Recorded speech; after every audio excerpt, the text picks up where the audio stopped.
Hello, ladies and gentlemen. It is once again that time of the week. What time of the week is it? Well, if you've been living under a rock, or perhaps you only watch mainstream media from like the CNNs and the Fox Newses and whatnot, this is the Hoodrat Strategist radio program. It is a weekly radio show here on Wider where we dig underneath the headlines. We try to find out what's going on both nationally and locally that isn't getting really talked about enough, and generally we call out the establishment on its BS. Now, as always, the following thoughts, views, and opinions are not necessarily those of 89.1 FM, WIDR Kalamazoo, or Western Michigan University. Joined today by our co-hosts, Lawrence, and Nora is joining us once again. So, hello. Yep. What up? Is it... Wait. Lawrence, say something again. Say something again? Can you hear me? What's up? Oh, okay. Yeah. Hello? I just wanted Am to I make audible? Yeah. I just wanted to make sure I had the right mic plugged in. All right. So, oh man, a lot of stuff going on this week, and it's one of those weeks where like we had too much stuff to really talk about. Too much of the stupid. No indeed. kidding. So I did want to. There was actually some good news if I can find it. So I wanted to follow up on a story from last week we were talking a little bit about. And I guess it's like one of those look at God moments. We're talking about yeah. The thing, there are certain stories in this bleak time that make you say, "Look at God, won't He do it?" And there were a couple of those stories. Paul Ryan had to say, "Oh my God, what have I done? Please don't kill me, constituents." After he tweeted about everyone getting $1.50 now. See, this plan is working. Let's just throw some nickels at the back of your head. Well, look at how much is trickling down to us. Right. Yeah. Approximately one candy bar. The Republicans put out their memo that backfired because the dude, Trey Gowdy, who's not running for re-election. That's right. Yeah. Yeah. So that was a thank you, God. And basically, Trey Gowdy was like, "There's nothing in this memo. This memo's garbage. There's nothing in this memo." And remember, this is the guy who led the Benghazi scare, and he was cheerleading that to no end. And he's like, "Republicans suck. Yeah. There's really nothing in here." I'm not. And it's funny. The reason why he's leaving is because he doesn't want to defend Trump against Mueller and the special counsel. That's why he's leaving. Yeah, I can see that. Very convenient. You know, it's interesting. Like you bring up because the whole thing with the memo and it got really overblown. I would say there are a few things to it. I think it brings up some things that really need to be talked about, and the scope and scale of FISA's authority. If I recall correctly, and this is just kind of the way I pieced it together, a lot of the controversy around it, or at least as it was being portrayed, is that they used the Steele dossier as justification to launch surveillance on one of I can't remember who it was in Trump. It wasn't Papadopoulos. It was one of his other cabinet members. I think it was Manafort, actually. Okay, yeah. And honestly, like the way this is getting pumped up by right wingers, and actually a lot of kind of progressive, investigative type people in some of my circles saying, "Oh, it's going to take down the entire Democratic establishment. Look how scared Nancy Pelosi looks." And like, I haven't really seen anything like that yet. So there are a couple things here. Maybe I'm just not putting the puzzle pieces together correctly. I don't know. There's a couple things here that infuriates me. One, we have now gotten to a point where if someone uses the term deep state, it is to signify everything that you don't like, so they can simplify, so they can give simple answers to complex problems that happen in life, because life is messy. Yeah. Mm-hmm. And let's also not forget that, like what happened with Watergate, it started off with one thing. It started off with one problem, but it led to other things that eventually got Nixon impeached, to have him step down. It's the same thing with Bill Clinton. Bill Clinton, for everybody who will remember, it started off with them looking at his ties to some Alabama money, whatever thing, and then it led to him getting a blowjob from an intern. So I mean, it's funny how things work out sometimes. Right? You know what I'm saying? So, again, if we want to be honest, Trump has broken the emolument clause the day he got into since day one, because he opened up 12 new businesses in Saudi Arabia and in Qatar. He did a weapons deal with Qatar. He openly admits to obstruction of justice by firing the former FBI head. He's done money laundering for Russian oligarchs and Russian mob for years. This is on record. So if the Democrats and the Republicans wanted to impeach him, they have more than enough material to do. And the thing is that people are trying to make excuses to run out the clock. And the thing to run out the clock, and the other thing is, the Law and Order Party loves the military, but they hate the FBI. Like at least now they do. Yeah. Now they hate it, but yeah, they love the military. They want to give money and they want to give over $80 billion to the military, more than what was asked for. Yeah. Well, but they don't like the FBI. They don't like the police, and this is the Blue Lives Matter party, right? They don't like the top police in our country. Like, you'll see like a sticker. It's like, "Don't tread on me. Blue Lives Matter." It's like you can only pick one. All right. they tread in a story we're going to talk about later. They tread quite a lot and quite precipitously. And I did want to add a little bit. We talk about like the misuse of the term deep state. And, this is a real problem because first, like, people have two fundamental misconceptions about that term. One is that you're referring to, like, the Illuminati or lizard people or some sort of grand Masonic conspiracy. The truthers. Yeah. The truthers. Or like more recently, especially by like a lot of right wing Trumpers, it's almost just been like this catch all for like Democrats in the government we don't like. But it does have a very specific definition, and it's a lot broader than just like a handful of people in a room making shadowy decisions. It refers most broadly to the unelected power structure that controls the United States.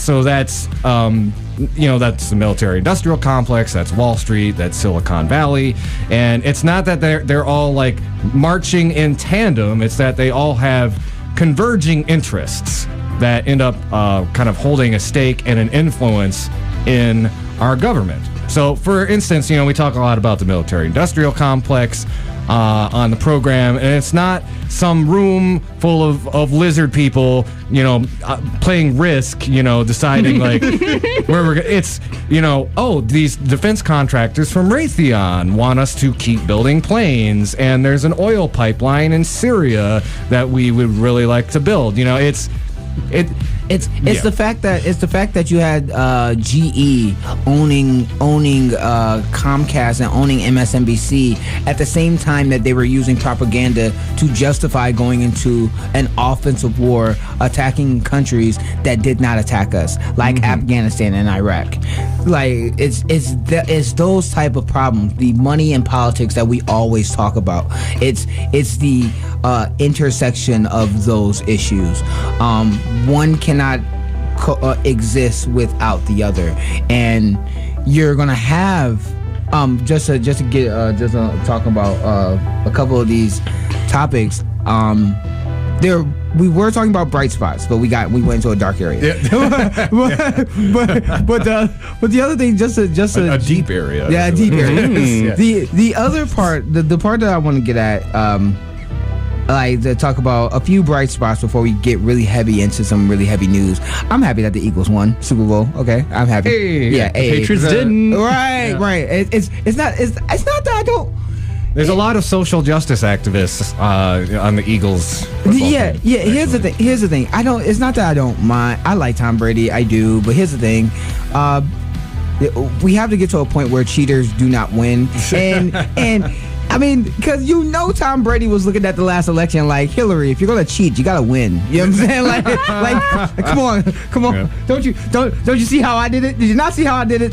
I cheated. You can't just get beaten by your own ringer. Right. I cheated. I got caught, and I still won. Like that's maybe Tom Brady should write a book about what happens. Yeah, there you go. What happens? Yeah. So no. But the other thing is this. I mean, you had that. You have you had the Grammys, which I was, which that's a totally different topic, but that was a bright spot. There was a lot of wonderful moments that happened at the Grammys. So there are bright spots when it comes to that. I was going to mention something really specific to follow up on a story we were talking about last week, where they wanted to make John Engler the interim chair at MSU following the Dr. Nasser scandal, but according to this article from WWMT, MSU faculty are moving ahead with a motion to take a no-confidence vote on the school's Board of Trustees in response to the board's decision to hire former Governor John Engler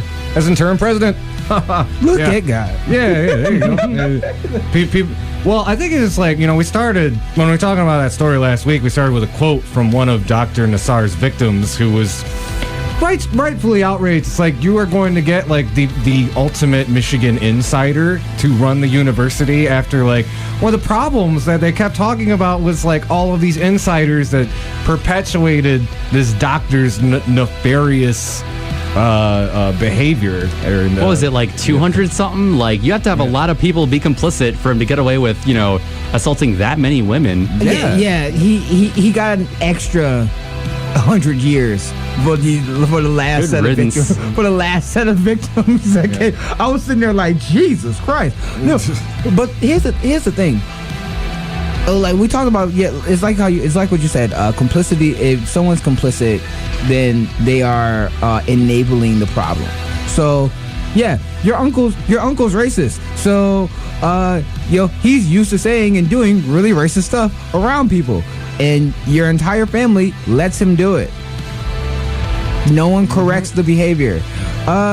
This guy is being really, he's hurting women. He's hurting lots of young girls. Well, we're just going to sweep this under the rug because we need to keep winning and bringing more students here so that he can hurt more students. Like, it's the same thing. Like, I call it the Melania Trump syndrome. Like, you know what I'm saying? Like, yeah, you know that Trump is a racist bigot who cheats on his wives, and I'm not one of his wives. But all this money, I'm going to shop my way back to happiness. Like I'm going to win my way back to happiness. That's what this syndrome is. But. So I'm thinking, like, why don't we do we want to dive into we had a couple of issues revolving around I mean, we could probably spend a half hour talking about all of the BLM news that's going on. There's a lot of Black Lives Matter news. There's we could talk about how the Democrats are screwing over progressives. Like, that's always that's interesting. We could talk about how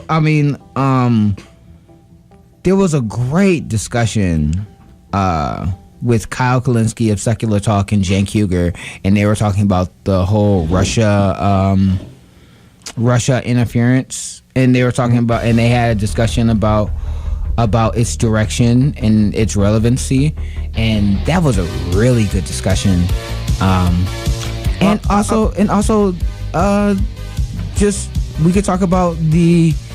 Well, I was wondering if Nora sent this healthcare article to us, and I know we were talking about this a little bit last week, and this really paints a particular picture of what's been going on with kind of our community health centers have really been held in limbo. Nora, I don't know. Do you want to like kick off the discussion on this, or? It's there's not a lot of news about this like at all in general, so it's a little bit hard to follow. But like it's part of the larger budget negotiations. That the continuing resolutions, whether or not the government shuts down, whether or not we have DACA and CHIP. But funding for community health centers is part of this too. What do I mean by community health centers? If you're familiar with the Family Health Center here in Kalamazoo, or even with Intercare further west, like, including Benton Harbor, Holland, shout outs to anybody listening from there. Those are all community health centers. And what they do is that they provide a clinic for communities that wouldn't have them otherwise. A lot of these are, poor and working class communities that are really going to need these health centers. And their funding, a lot of their funding does come from the ACA and from CHIP and from Medicaid. What are the three things that the Republicans are gutting in terms of healthcare, by the way, at least going after? CHIP, the ACA, and Medicaid, and to a lesser extent Medicare. Yeah, but it's important to note, too, that this, historically at least, this has been a fairly bipartisan issue. George W. Bush, who, we were giving him some crap last week for creating ISIS. Check out that video last week. He was a huge proponent of community health centers, and so was the previous administration. And even in a lot of talk during the campaign, you'd hear a lot, from the progressive left, Bernie, when a lot of the Republicans who were campaigning in the last round were talking about the importance of rural community health centers to help stave off the opioid epidemic that we helped proliferate by taking all of that big pharma money, but and by going into Afghanistan, where there's a lot of opioids. Oh yeah, that's right. Yeah. It's amazing how this is the party of pro-life, and they do everything to restrict and kill life. It's think about it. This is the same party that's healthcare plan was what the ACA was designed from. Remember, the Affordable Care Act was designed from Mitt Romney's plan that was a Heritage Foundation plan that George Bush wanted. So it is a Republican plan that's older than everyone that's in this room. Mm-hmm. You know what I'm saying? Yeah. So the thing that I find hilarious and I just find it disheartening is seeing how far the Overton window has moved, that Republicans would destroy a plan that was theirs from the beginning.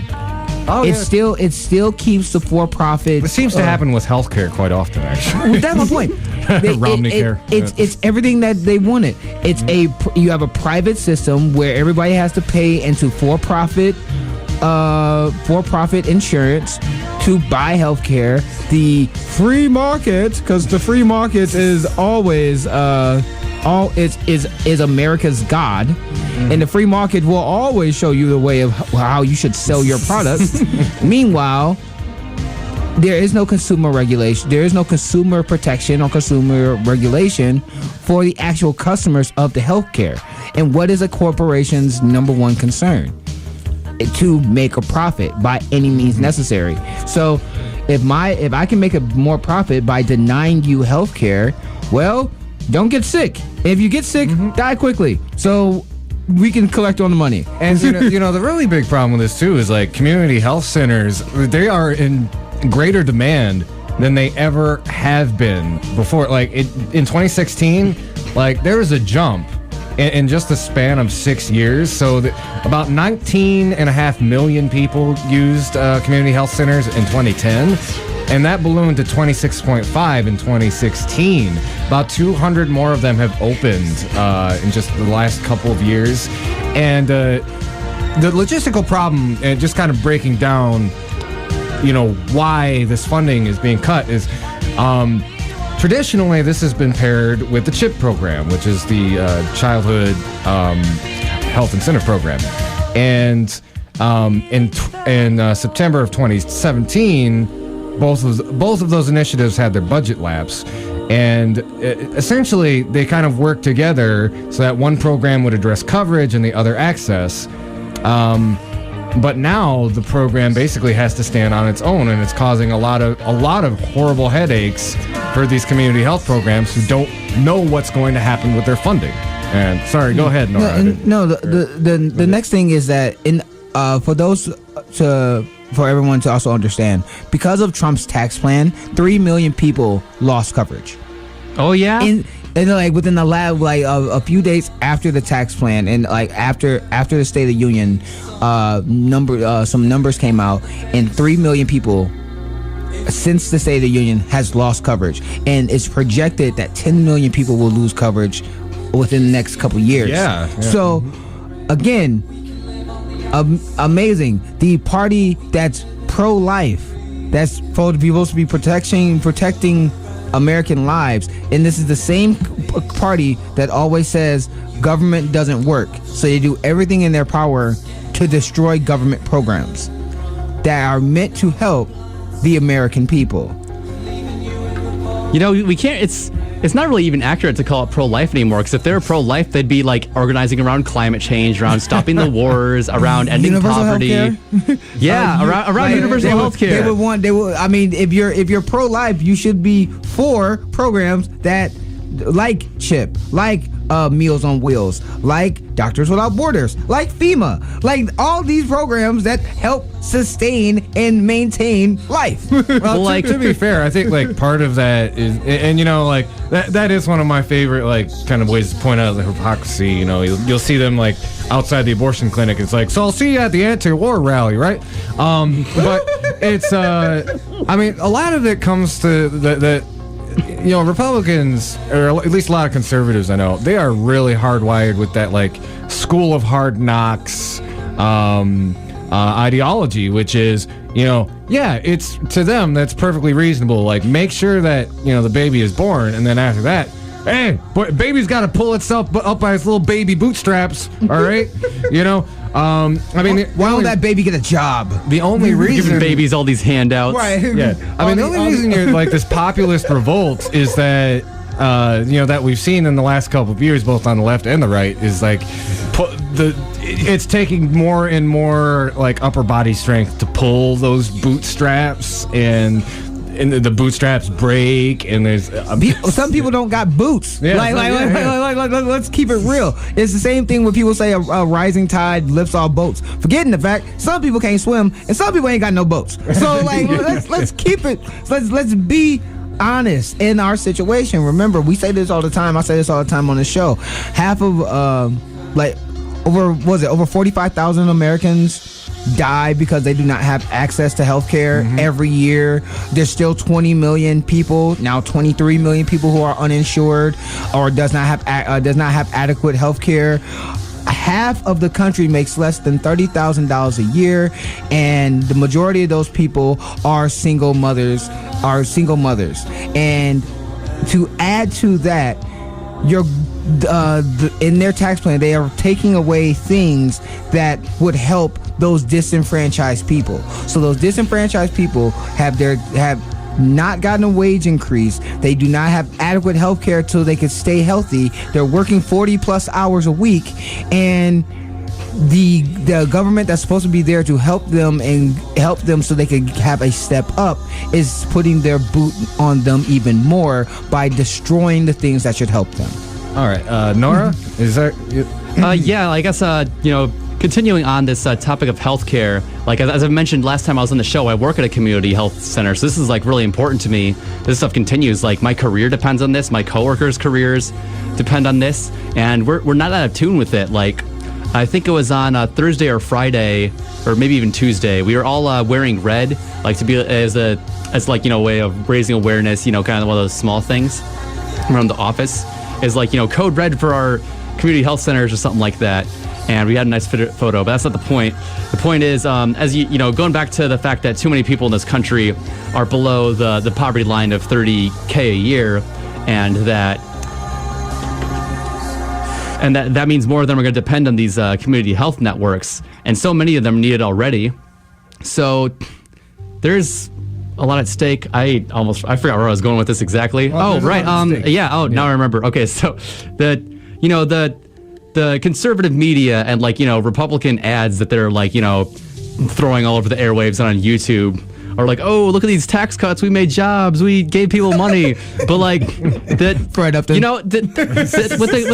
increased demand of community health centers, that's gonna create jobs for community health centers. And a lot of these community health centers, on top of that, they're not for profit. Like almost all of them, I think, are 501c3s, and they rely a lot on government grants.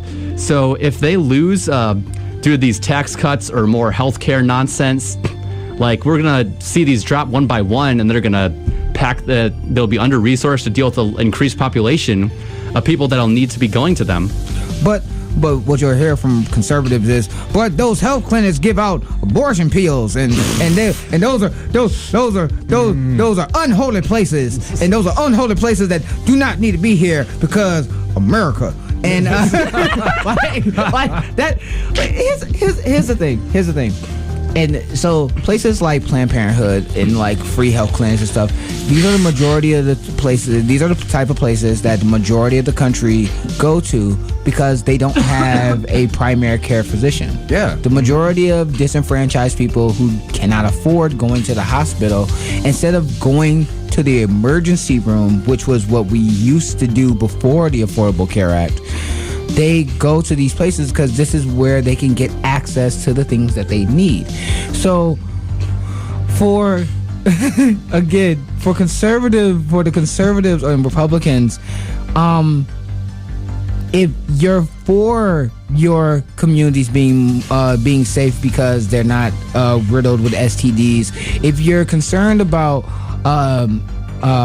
teen pregnancy and things of those nature, if you're concerned about infant mortality and making sure that babies are being cared for, these places are vital to those things vital to the things that you should care about if you are conservative Republican.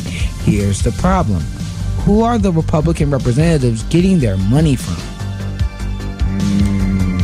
Because the voters might care about those things because a lot of those rural communities use those places. But where are their representatives getting their money from? Their representatives are not, because their representatives are going to the most expensive hospitals because they have the best health care. They're getting their money from Big Pharma, which is the number one biggest lobbyist in Congress. It's not the oil and gas company. It's not the weapons contractors. It's Big Pharma and the medical industry that is the biggest lobbyist in the United States. All right, and I'm gonna hand it to you just real.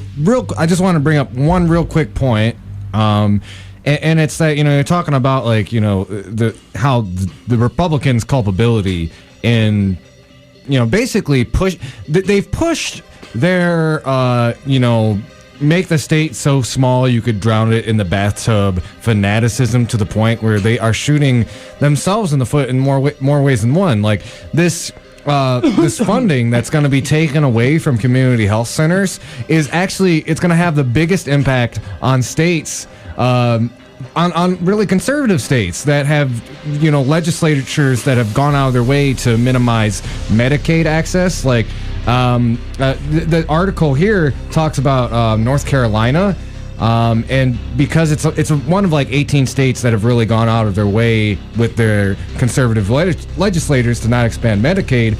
There's this one clinic that talks about their budget being cut by 52%. It's going to be cut by 52%. Wow. Yeah. I mean, are you serious? It's not surprising. Look at who's the head. Scott Pruitt. We said this during his confirmation hearing when we covered it. What was it, last year? I said Scott Pruitt being the head, the head of Health and Human Services. That was Tom Price, actually. No, yeah, Tom Price. I'm sorry, yeah. Tom Price. And we said Tom Price being the head of Human Services is like, what did I say? I was like, it's like Jeffrey Dahmer cooking in a cook-off for you. It's as bad as we're saying, you put someone who does not care about the position, the head of the position, so they can destroy it. And what people don't understand is that what they're destroying is not the left is not the Democrats' lives. No, they're destroying their own constituents' lives. And there's a couple of points I wanted to go off of. The community health network that I work for, they have a lot of clinics in rural areas, and they have like even more WICs, which is women and infant centers in some of those same rural areas, and even other areas like that they might not normally be in. And those don't provide abortions. Those will help bring down infant mortality and help with a woman who's in the process of having a child herself. So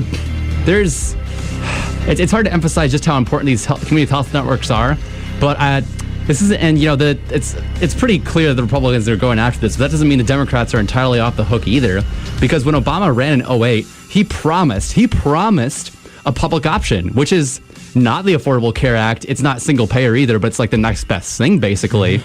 And if we got a single payer or even a public option for our community health centers, it boosts them tremendously. I've talked to higher ups at my own job about this. Like, we're used to getting government grants. We know how to comply with all the federal regulations, and like single payer would be a tremendous boost to community health networks across the country. All right, Republicans. Yeah. If you this is for all Republican listeners. Remember, a public option is freedom. You're giving freedom to the American people because you're giving them choice and an option. Remember that. And it's also still a market. And it's also still part of the free market. And also it will boost the economy, which is the number one thing that Republicans always tout as the most important thing. Having a public option would put more money into the pockets of those who will spend it on it will boost the economy because they don't have to spend that money on medical costs that they can't cover. All right. Yeah, I think it's about 5:35, so let's take a quick break and come back. We will have more stories to talk about, more BS to call out. What, Lawrence? Do you want to talk about something real quick? Okay. Just no. I mean, the stories that we have coming up with BLM and the YouTube ad that I just saw of Debbie Stabenow's conservative opponent, John James. I would love to have this conservative brother on this show. Right. Lord Jesus, we have a lot to talk about. All right. You're listening to the Hoodrat Strategist radio program only on 89.1 WIDR Kalamazoo, your only source for political revolution.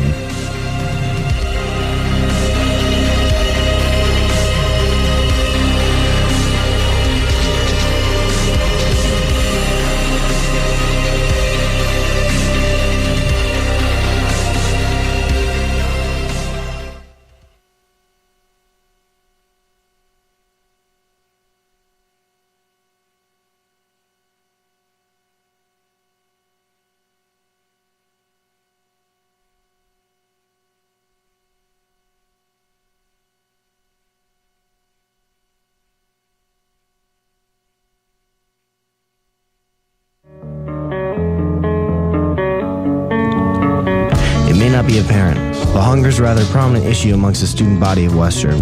The Invisible Need Project is a multifaceted initiative that's aimed to help struggling students.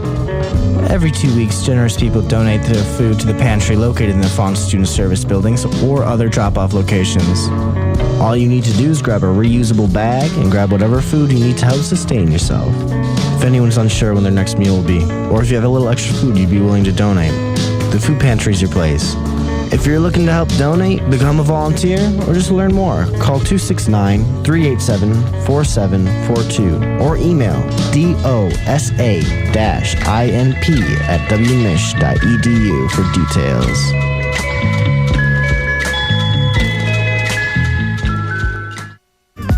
Are you trying to get your local Kalamazoo business name out to the WMU and Greater Kalamazoo communities? Why not do so while supporting Radio Evolution through underwriting and donations? For more information, please visit widrfm.org.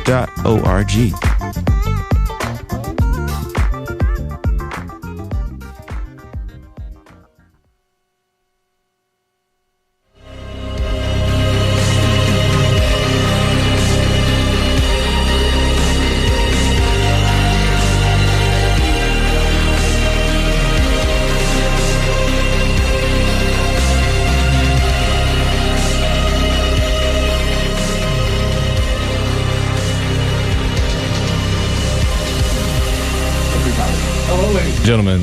Hello, ladies and gentlemen. We are back. It's Hoodrat Strategist radio program. So, I think next thing we wanted to hop on, we're kind of going to roll all these into... we have a triple dose of some racist-ass BS to talk about. Do you prefer your racism overt, institutional, or capitalistic? Because we've got all three. And I think first thing I really want to talk about, this is a local story that I just saw today, and this is, community awareness. Be on lookout. We got to, protect each other, look out for one another. There's been some folks spraying racist crap, graffiti on the Geek Easy Computers, our business near downtown Kalamazoo. And they had some, looks like on a nearby electrical panel, Black Lives Don't Matter, and also some swastikas from what this says. And it's in the same building? Yes. Oh, of course. Mm-hmm. And essentially the way it broke down, the Black Lives Don't Matter, he found the shop owner found it on Tuesday morning, and about a week before that, he found his place tagged with like white supremacist symbols. So like swastika and like what some of those newer ones they use. That's like kind of like a dog whistle for Nazi iconography. The Pepe frog and stuff like that. Yeah. Mm-hmm.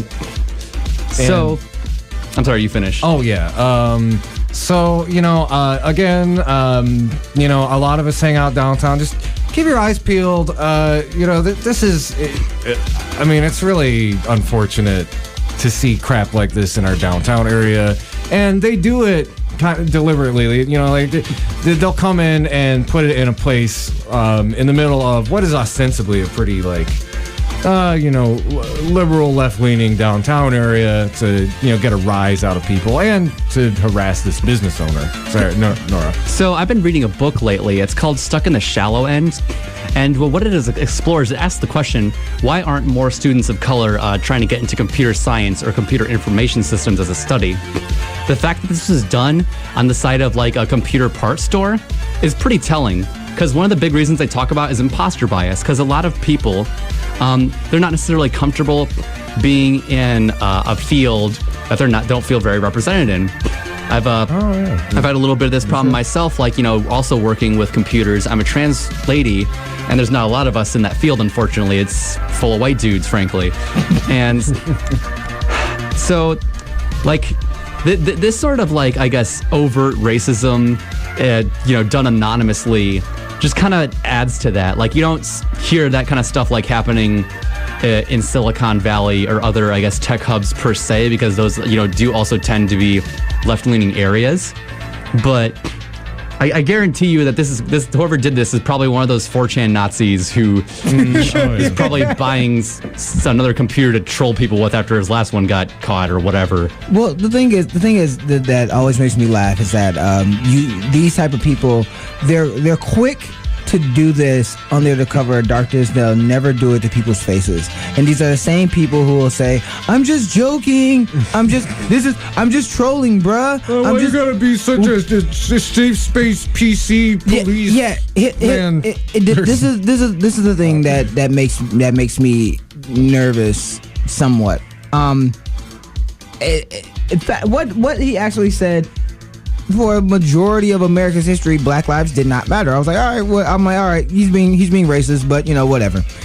The thing is that neo-Nazi violence has escalated from the Michigan Nazi dude saying that he's going to gun down CNN because they're fake news, to the much more recent shooting of a neo-Nazi dating some girl. And the parents found out, so he ended up killing their parents, which is all. And the other neo-Nazi group where the one neo-Nazi went converted to Islam and then murdered his roommates. They're all a part of the same Texas neo-Nazi group. Mm-hmm. Oh. Yeah, they were all a part of the same neo-Nazi group. Wait. So this Michigan guy who threatened CNN was also part of the Texas group? No. He's not. But the last two guys just mentioned, they were part of the same Texas group. But and also, Southern Poverty Law Center said that there's 28 hate groups in Michigan, and the overwhelming majority of them are white supremacists. Yep. So there's also there's an article on Vox. I didn't share it in the group chat this week, but they just the Southern Poverty Law Center just put out a study that basically says like alt-right. Like the alt-right is murdering people. That's ostensibly the headline. And not only are they going after, so, we talk about the story, and some of you may think, oh, this is pretty low key. I mean, it sucks. It's gross that somebody's putting these graffiti tags here in Kalamazoo, but it's part of a much more serious problem where, there's escalating violence from these conservative hate groups. They are targeting, particularly like since Trump's election, they've done a lot more as far as targeting activists and doxing them, which is, revealing their identity online and their particular hate groups. And again, like in study after study, even like the FBI, who has their own problems with targeting anti-racist protesters, but and according to their own studies, white nationalists are the most dangerous terrorist group in the United States. I mean, I just want to mention, so I don't remember the full article, but I saw a headline by The Root, and it said that far-right white supremacist terrorism has killed more people than Muslims, Antifa, Latin American immigrants, and some other group combined, like all the boogeymen of the right wing. It was black gangs. Oh, yeah. And the thing is that it's true. When you look at the mass shootings and you look at the mass shootings, Planned Parenthood bombings, when you look at the shootings that happened in South Carolina at the black church, when you look people at burning down mosques. Yeah, burning down mosques. These things are done by cowards who want glory. And they're not having sex. This is what you're getting. And when you have people who have access to weapon and guns, you have people who have pent up rage, not because it's not justified. The average American wage hasn't risen since the late 70s. Contrary to what Trump might tell us. Yeah, right. So the average American has only seen pennies on the dollar when the biggest when back during the 60s, and this is a recent article that I'm talking about, millennials make 20% less than the baby boomers at the same point in their lifetime, because the biggest company at the time back during the baby boomers generation was GM, and they pay their workers $20 an hour or more. The biggest employer in our generation is Walmart, which pays the federal minimum wage of $7.25. I just let's pivot slightly into another branch of this topic, and I do wonder if if this person who did the graffiti tag, if they done their history, maybe studied the words of Dr. King, who, as we all know, once had a dream that all men are created equal and that they could all buy a Ram truck.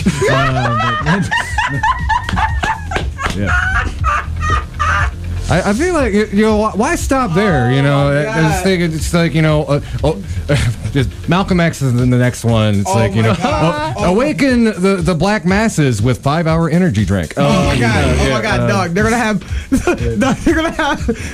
Nelson Mandela. They're gonna have Nelson Mandela selling iPhones. Like, they're gonna like, are you kidding me? Can you hear me now? Like, dog, they're gonna. Oh, if you think it's just gonna be with black people, oh no, they're gonna have Che Guevara Rivera speaking for Los Amigos. No, it's not even gonna be Los It's Amigos. like Taco Bell. No, right, it's gonna be Taco Bell. Yeah. They're gonna have Tecumseh, like they're gonna have Tecumseh advertising a new mall on All right, Indian so land. Let's make sure it just a little bit of context if you're not sure what we're talking about.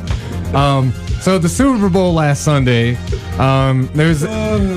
it's right up there with like the Caitlyn Jenner Pepsi ad as far as like tone deafness, but they played a clip from a Martin Luther King speech over a Dodge Ram truck commercial, which is very like jingoistic and patriot. There's like like video of soldiers and like it was very like, you know, America, yeah.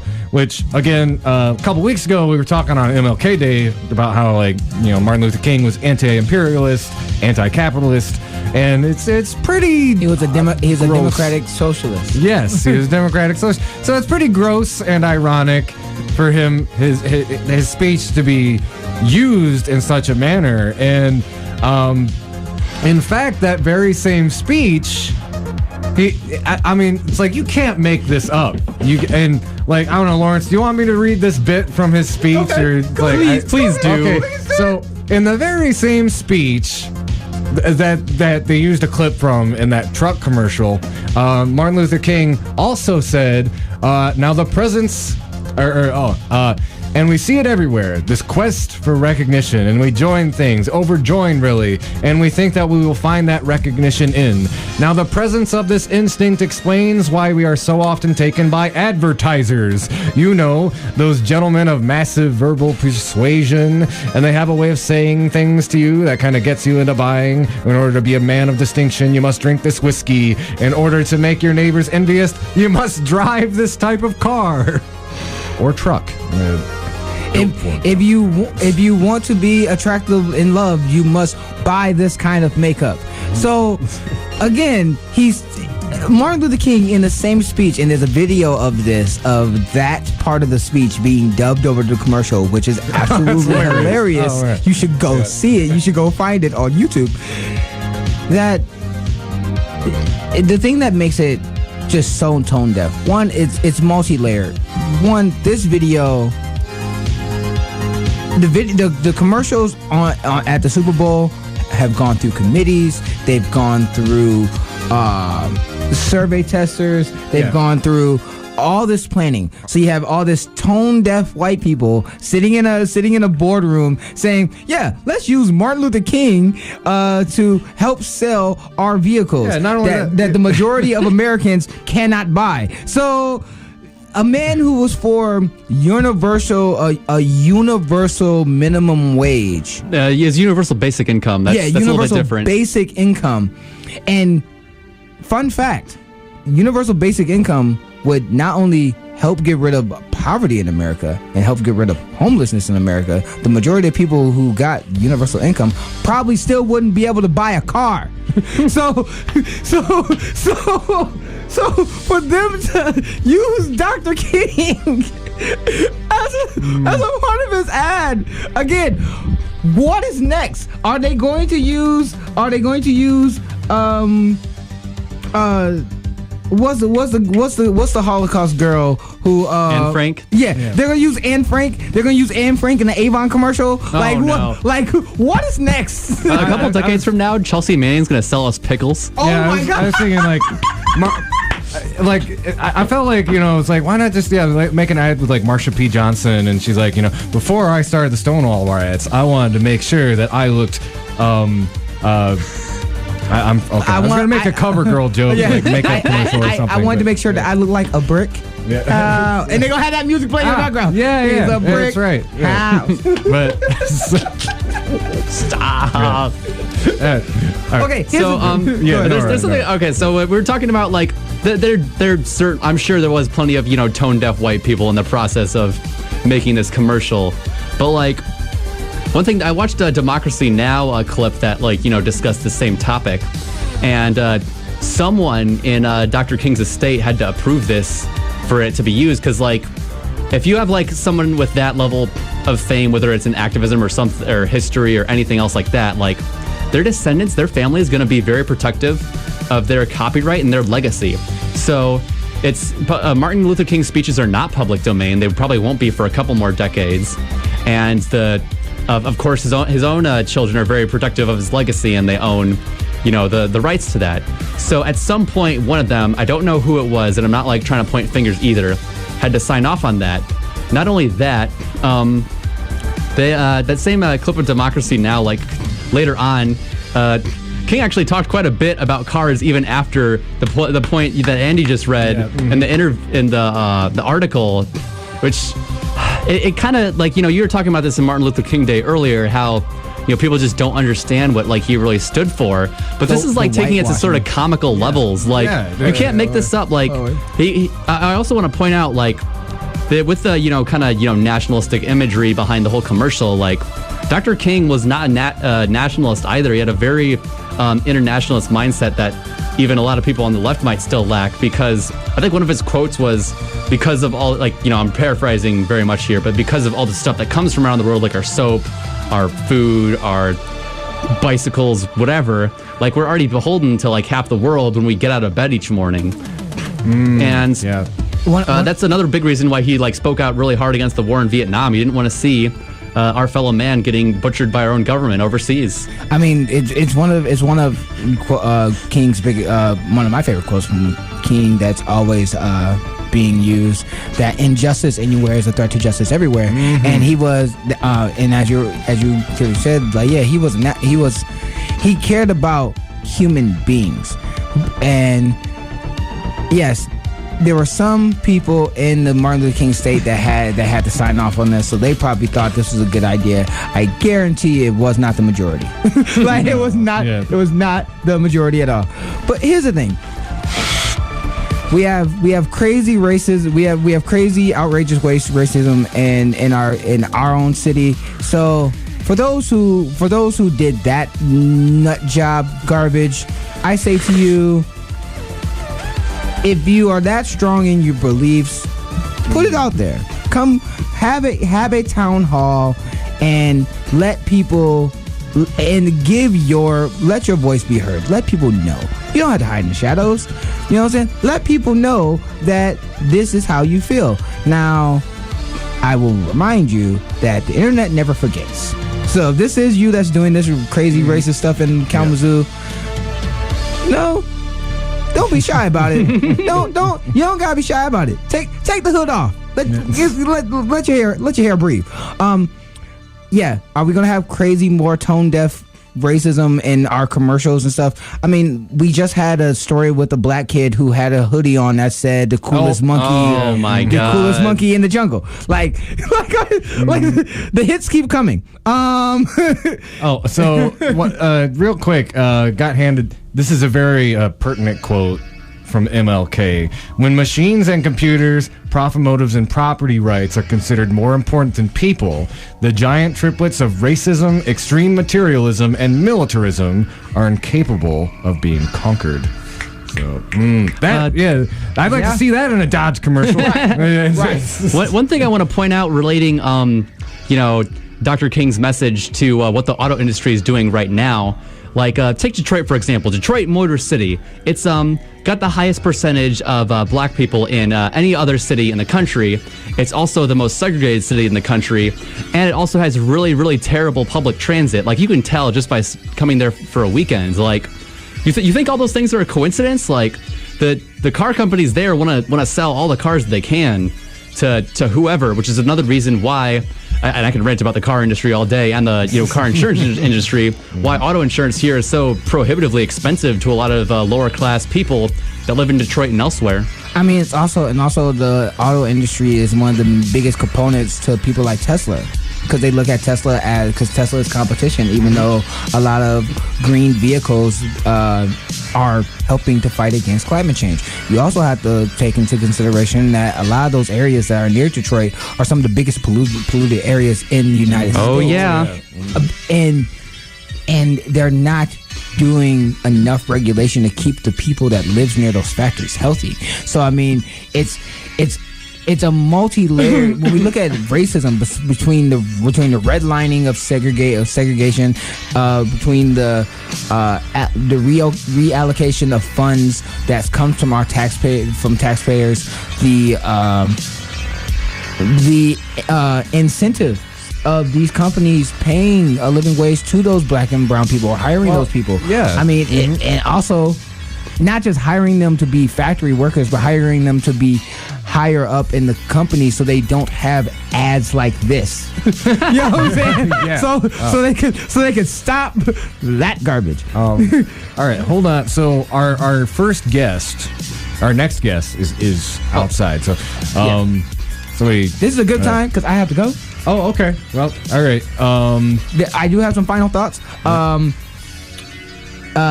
If John James, who's running for Senate, hears this, I would love for you to come on this show. I have some questions for you, brother. We need to talk. A couple other quick hitters. I don't know if y'all gonna talk about this, but I want to talk about it real quick. The Democratic Party is disproportionately reallocating money towards incumbent Democrats or establishment Democrats in the primary. They literally have not learned anything from this last election. And they are disproportionately trying to kneecap progressives in 2018, and it's going to come back and bite them. Oh, and also the economy crashed. I said it on this show before. I said, hear me now, quote me later, that the stock markets were going to crash because of the Republicans. What do? They create a bubble, and when they create a bubble, it bursts, and then all hell breaks loose. Yeah. The Dow Jones dropped 666 points. And then it dropped another 300. Wait, 666? Yeah, it dropped 666 that's a premonition. points. And then it dropped another 300 more. And remember, during the State of the Union, that was one of the main things that Trump was saying. Stock market, tremendous, believe me. So tremendous. Yeah. And I'm like, and I said it on this show before. Stocks were going to crash. Our economy was going to go into another recession, and it's going to become even worse because they're doing the same thing that happened to us during the Bush years and the same thing that happened to us during the Roaring 20s. They deregulated and they cut taxes, and then we had a giant. Oh yeah, economic like you have any understanding of history? It's like that. I don't know if anybody watches Battlestar Galactica. It's like, oh, this has happened before. Oh, this has happened again. Oh yeah, that's right. Nora, a couple things I want to touch on very briefly. Going back to the topic of racial justice and irony in the Dodge commercial. This is also the same day, the Super Bowl, where we had a lot of Black Lives Matter protesters getting arrested, blocking people's train route to where the Super Bowl is being held. Players were also threatened that they had to stand for the national anthem, or they were going to, or money was going to get cut from them. I did not know that was something that was being told to players that if they were going to kneel, there were going to be repercussions, and that bothers me on an entirely new level, because I don't care if you do not.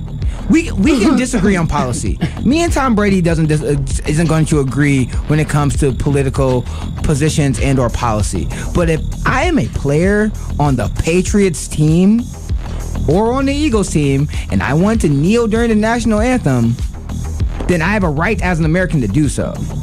Did anybody kneel during this? No. Oh, of course. No one did. No one did. If I may, I guess also building off the other points you were mentioning, I 100% agree. The economy is definitely going to crash. It's just a matter of whether it's this year or next year, in my opinion. You can also quote me on that. In terms of primaries, they're getting started. Like the first one's going to be, if you know any Texans, the Texas primary is on the 6th of March. If you know any Illinoisans, then their primary is going to be March the 20th. Those are the earliest primaries in 2018. I want to touch on those after the break. Did you see that time? Did you see that racist ad in Illinois? That racist I'll ad touch on that too. in Illinois. Like, my God. They had a white dude dress up like a gang member talking about thank you for making Chicago a sanctuary city. I was like, Jesus Christ, what? All right, well, I think we're going to take a quick break, and we'll definitely, we've got some primaries coming up, and we're going to be talking about that a lot. Peace. I know I want to make sure we have time for Chris Wahmhoff, who's just joining us, and he's going to be talking about some BS the establishment is doing against him. So you are listening to the Hoodrat Strategist radio program, only on 89.1 WIDR Kalamazoo, your only source for political revolution.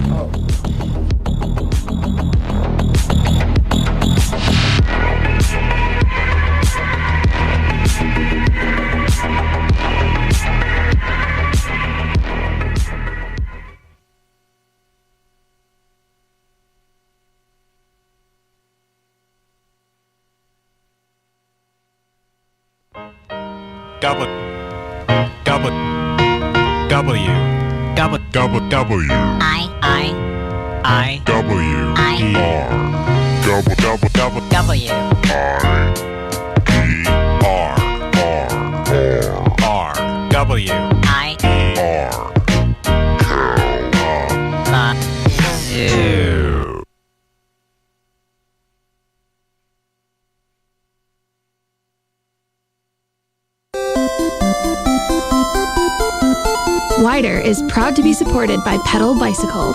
Pedal Bicycle has 2 locations, on 611 West Michigan Ave and 185 Romans Road.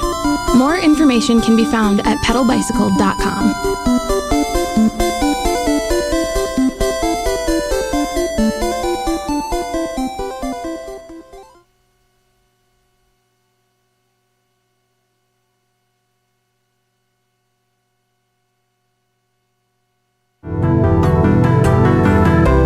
Listening to our weekly RSO Spotlight. Hi, my name is Adriana Turner. I'm the Vice President of Sigma Tau Delta, the Alpha Nu Phi chapter here at WMU. We're holding an open poetry event in Brown 3025, so you can bring your own creative writing next Tuesday, the 30th, and it has a freedom theme. We highly encourage reading the Book of Unknown Americans by Cristina Enriquez, which is the common read for our chapter. And you can contact me at adrianna.g.turner@wmish.edu. For more information on this week's RSO, you can visit westernherald.com, YBOT-WMU on YouTube, or widerfm.org.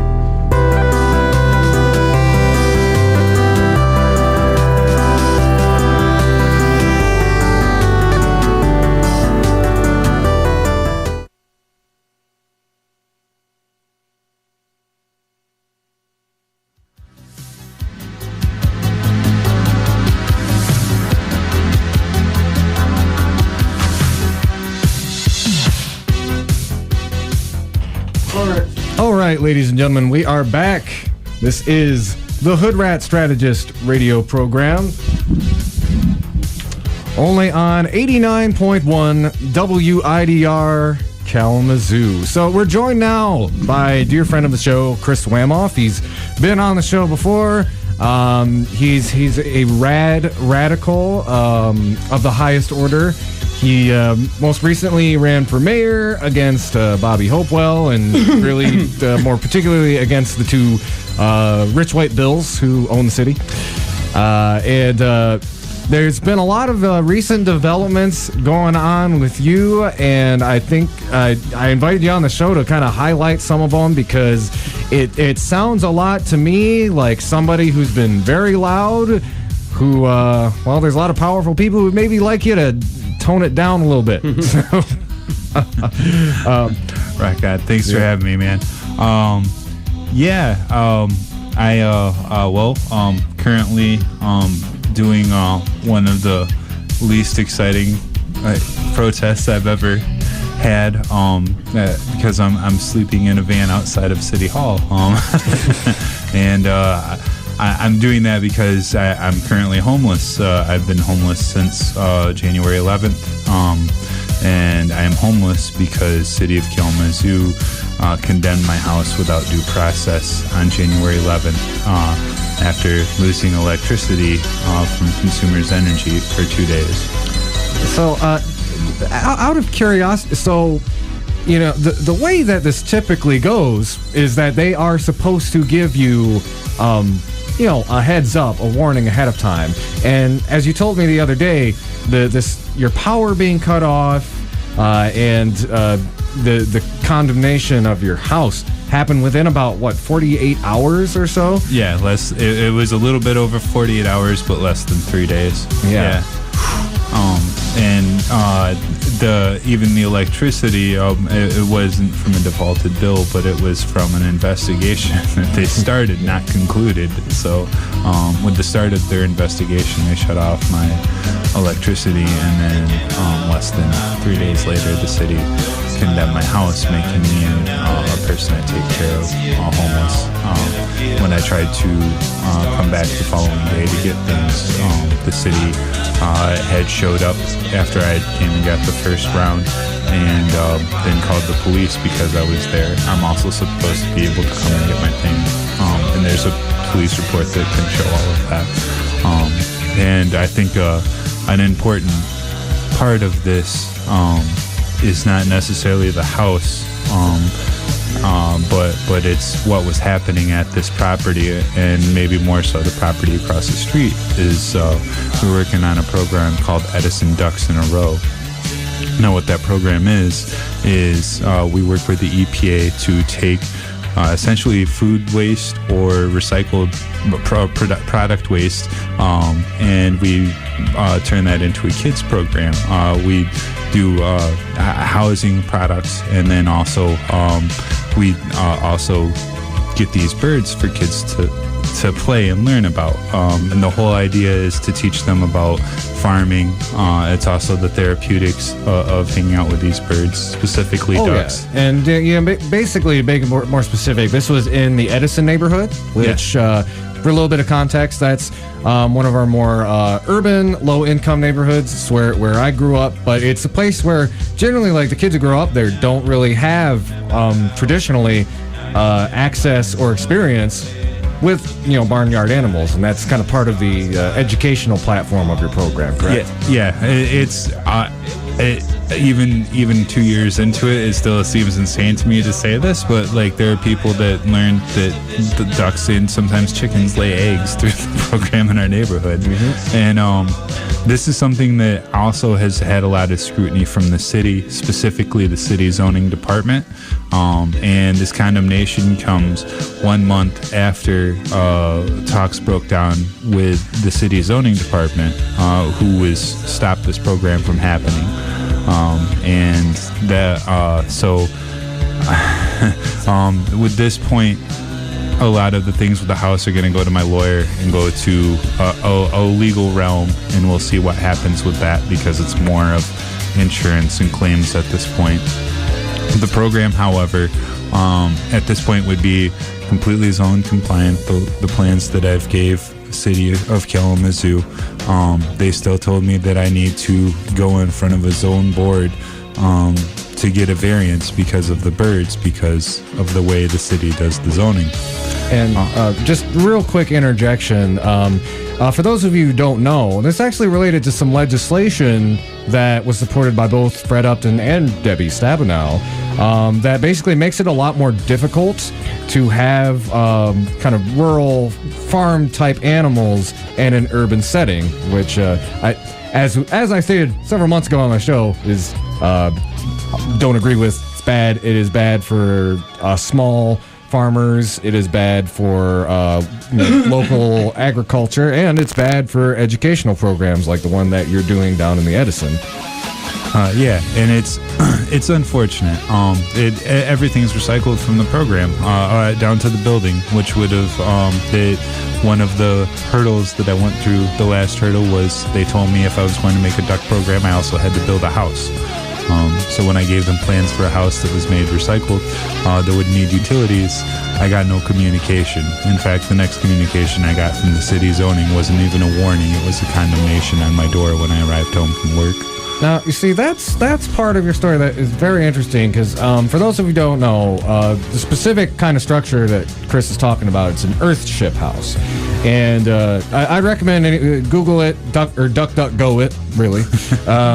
But they're very fascinating. It's basically these houses. They're made completely out of recycled materials, and they're built to be completely self-sufficient. So you get all of your energy from wind, solar. You recycle your water, and it would basically be independent of our current utility provider, which would be Consumers Energy.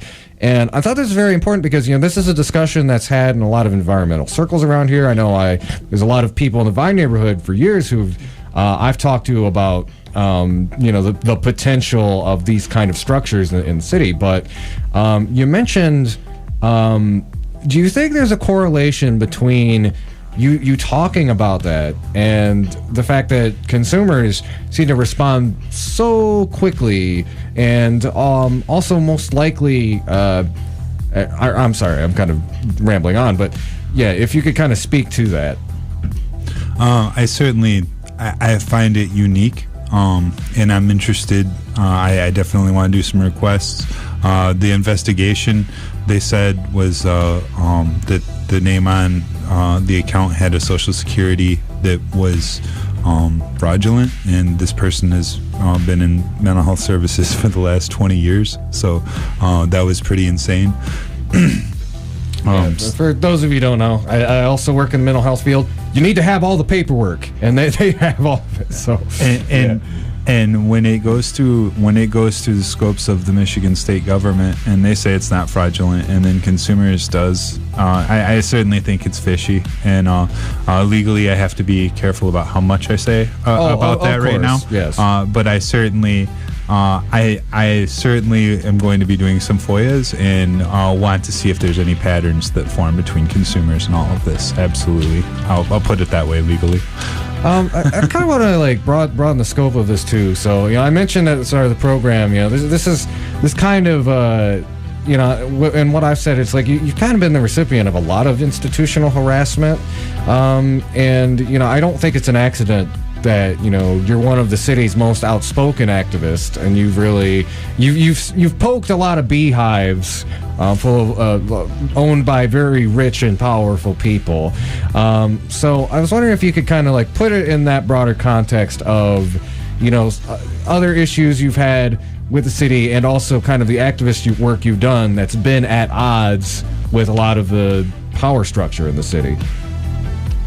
Well,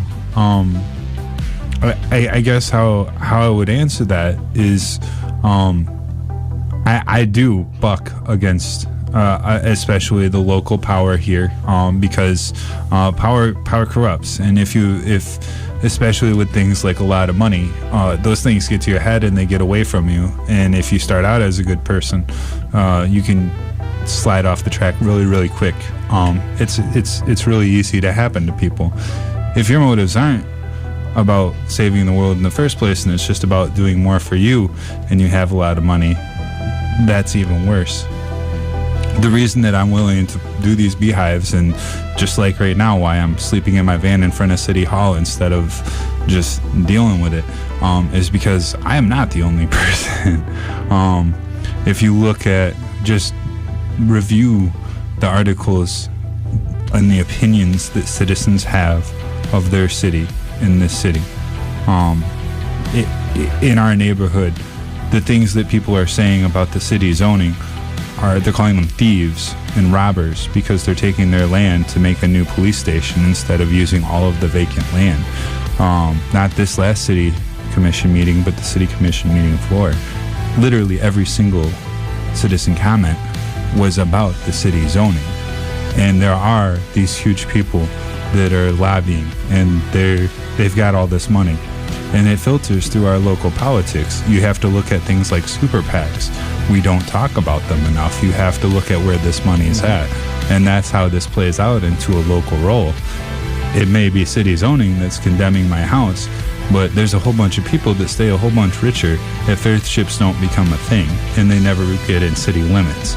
There's a whole bunch of people that stay a bunch richer if we keep all of this manufactured industrial farming out in the middle of nowhere where nobody can see what's happening to the quality of the food or what's happening to the life of the animals, and none of the people in poor neighborhoods can get the access to get a job.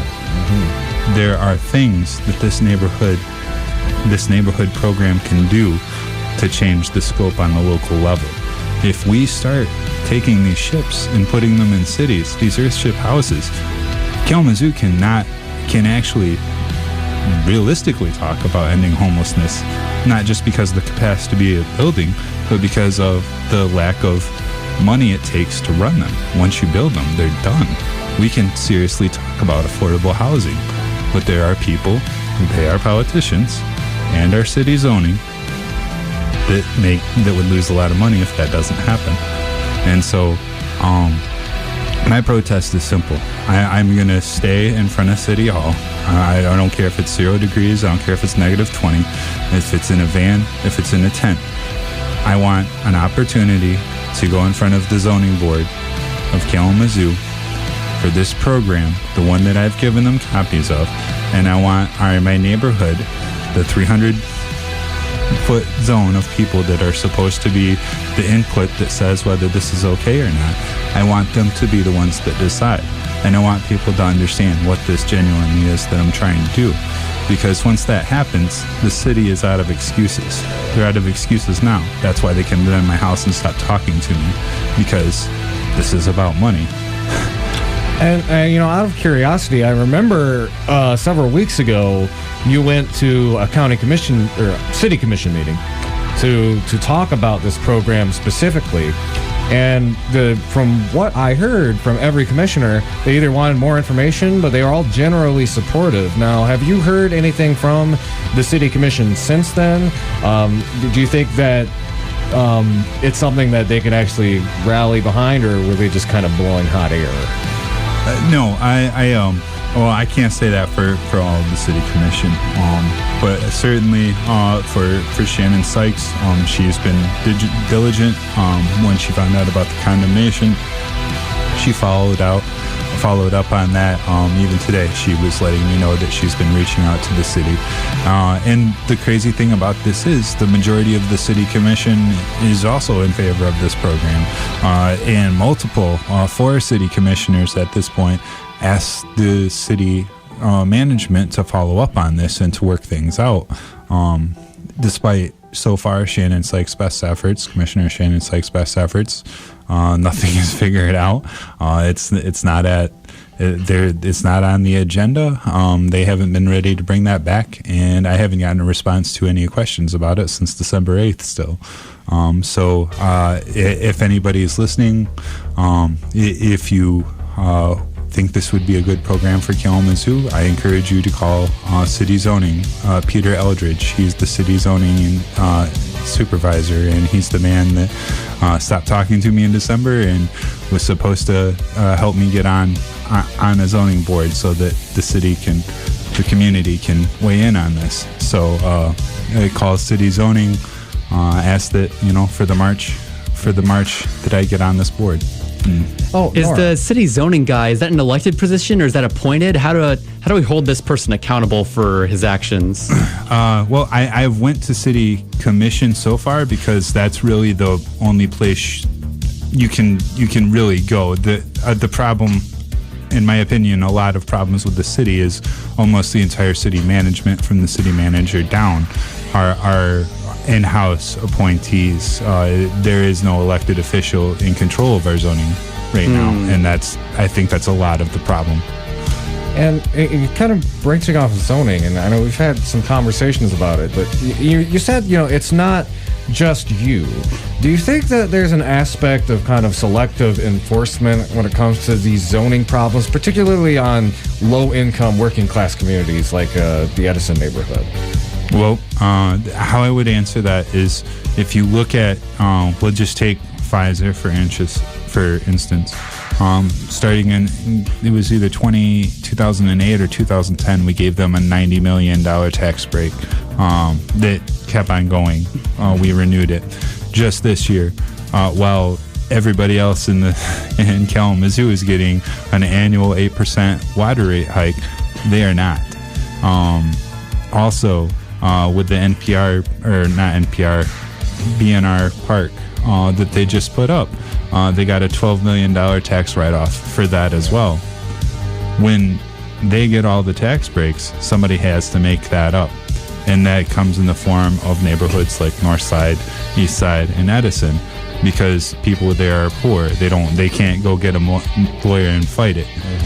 It's very intentional that certain neighborhoods get all of this excess weight, and it's to pay for some rich people. It's to pay for companies like Pfizer. Oh yeah, I mean, that's kind of something. If you pay attention to Kalamazoo closely enough, it's I like to say we're socially Obama, economically Reagan. That's basically. And that is a really good point to bring up. And now, with this pressure, or not pressure, but this problem where we have kind of like the poor working class people of that neighborhood are being targeted, and you're having a much harder time. Like I really feel if you were trying to do this in, say, like the Winchell neighborhood or somewhere a little bit more, what's the word, kind of like middle class liberal, you probably wouldn't be experiencing these kind of problems. Can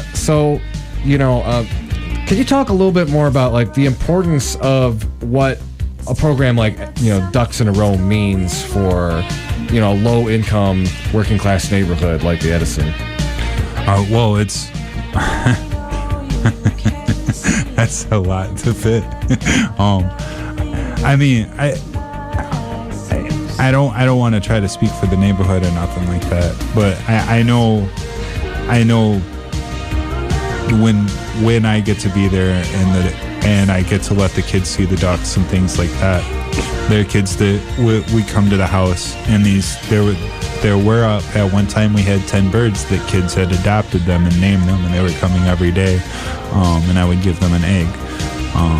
And I know what the impact has been like for them now that they don't have that access. Some of the older kids that we were working on a grant, and I was going to be employing for high schoolers, all of them. And I know how they feel because they don't get to start working this year. I know how they feel because some of them wanted to figure out how to get that into a degree and go to college. They were interested in farming. I know how it feels for some of the people that are disabled in my program, that was what they had to look forward to. Their day was coming in, feeding the birds. Unfortunately, a piece of paper somewhere for the city has displaced kind of that for a lot of people. And I'm going to do what I can do to get it back. So I want to ask, and you kind of spoke to this a little bit earlier, but people want to get involved, help out.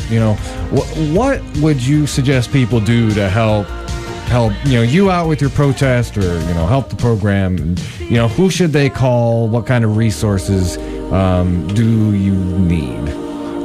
Well, the immediate is definitely to get the ducks on the board. If I can get approval for the ducks, there's still an opportunity to apply for a couple grants this year. And if I got this figured out to where they'll let me start putting crops in the ground in March, that'll do a lot to get the program going. So the first step is just putting pressure on the city zoning to let me get on the board and let the people decide. That's supposed to be something democratically possible, and I don't understand why it's not. That should be easy. The other part is, I'll say this part with me. I didn't grow up in Edison neighborhood. I grew up in Plainwell, Michigan, which is a small rural town, and I grew up really poor. Growing up really poor and white, in a rural town 20 miles away from Kalamazoo is a universe of difference than growing up in an urban neighborhood in a city like Kalamazoo. And so I know there's a lot of white folks that are sick of hearing about like like color, but when you live the difference, there's the difference there. And so if there's some people that are just don't want to hear that, like, people die because you don't want to hear that. So understand that's real, and understand you do have a choice to ignore it. Understand kids die because you ignore it. And that's the whole thing with this. Like what you said about windshield. That's why this neighborhood is important. I was poor and white, and I still got to steal eggs or go get eggs. Mm-hmm. You can't do that in Edison. Mm-hmm. So one thing I wanted to point out is that like this whole shady business with the ducks in a row thing, I think it really highlights what's going on with our city in terms of the rhetoric that we hear from them versus what they're actually doing. Like, you know, every politician says they're going to bring back jobs, and our city politicians here in Kalamazoo said that they wanted to, fight generational poverty. If you get like high school kids jobs in the Edison neighborhood, working on like you're doing this thing that's a huge boost to local community, then it's not going to solve it overnight, but it's a start. And I guess like with all this zoning craziness, it also does highlight just how much of a threat the Foundation for Excellence was earlier. We've talked about this a number of times on this show before, and Chris, I also very much appreciate you running against it. But I guess I do have a question. So this ducks in a row thing is supposed to be like an Earth, what's the term exactly? Earthship? Earthship, yeah. I was at the WMU's Office of Sustainability, and they were planning on building their own somewhere like, I think a little bit out of the city limits. And of course, like, they're not getting that kind of, actually it might still be in zoning list, but they're not getting like nonsense from the city, is that much for certain. How do you say like, that it's different, and why is consumers going after you and not Western about this? Well, I mean, I'd have to see what Western is doing. Like even K College technically has like a very environmental building that they put That's up. the Arcus Center? Yeah, the Arcus Center. So that is all a natural building. How that deviates greatly from what I'm talking about is that still needs utilities. Once this house is built, first of all, it uses recycled tires. It actually cuts down on your print instead of adding more waste. It actually cuts down on waste. It also exceeds almost every safety and energy standard, to the point where right now, if there was one built right now and it was built at the beginning of the year and it was just left to sustain and it faced west, it would be about 77 degrees when it's 0 degrees out. Wow. By the design of the building, not with any utilities or anything. And that's the huge difference with this one, is that this does something that a lot of people get paid a lot of money to say they'll do someday now. If that's the difference in temperature during the winter in Michigan, like you have to wear completely different outfits inside and outside the building. Oh yeah.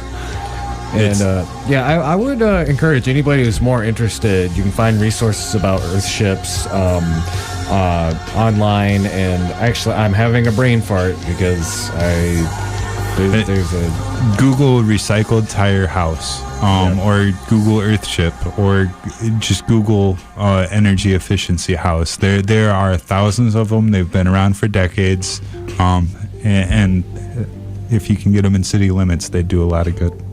All right. I think we're going to take a quick little break. When we come back, we're going to have another guest on to talk about a recent controversy where, I don't know if y'all heard about this, but the County Parks Commission was mulling over a proposal to let Wolverine Oil and Gas do some exploratory drilling in our county parks. And that is obviously some high-level BS that we got to be calling out on the show today. So, you are listening to the Hoodrat Strategist radio program, only on 89.1 WIDR Kalamazoo, your only source for political revolution.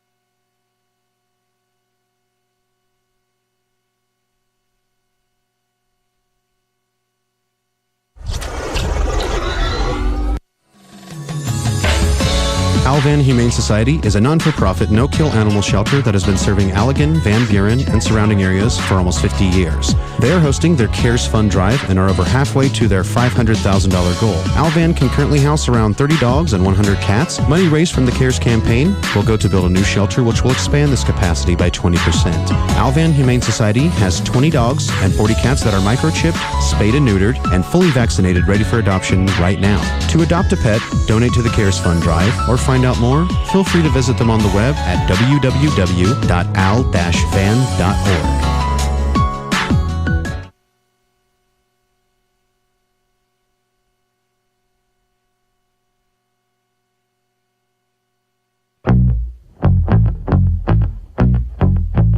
Wider Battle of the Bands would like to thank Kelvin & Co. for supporting Radio Evolution. Located at 232 East Michigan Avenue, Kelvin & Co. is an all-natural barbecue joint. To find more information about their food options, you can call 269-350-5236 or visit kelvinandcompany.com. I like digging holes and hiding things inside them. When I grow old, I hope.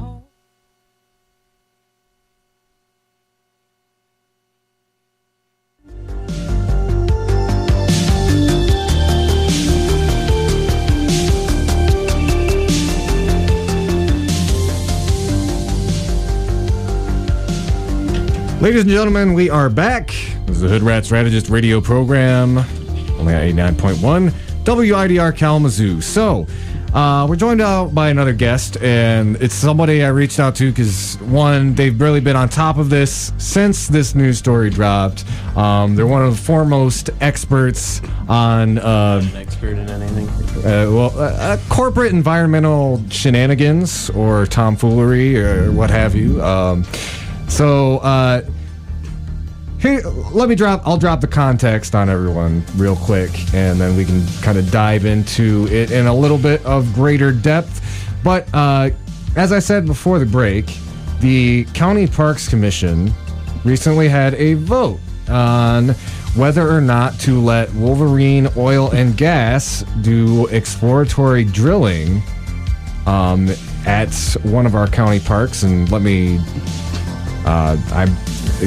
Climax Scots, I believe is correct.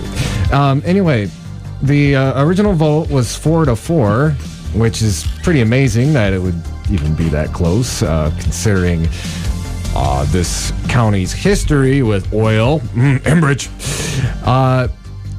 And then they did a second vote, which was just about exploration. I guess the first one was specifically about drilling. The second one passed 7-2, and we had Pat Crowley, who is a Democrat, who is a drain commissioner, also on this county parks board, and she supported this exploratory drilling, ostensibly because it could bring money into the park system. Oh, hooray. I mean, a lot of oil to get out of your drains, though. Oh, yeah. So with that being the context, inviting my dear friend Aldo onto the program, and I wanted you to speak a little bit about, one, kind of calling this for what it is, and maybe like telling our listeners a little bit of the history of these oil companies, specifically in this region, that they might not know about. Yeah, I think this is, if I'm just going to call it what it is,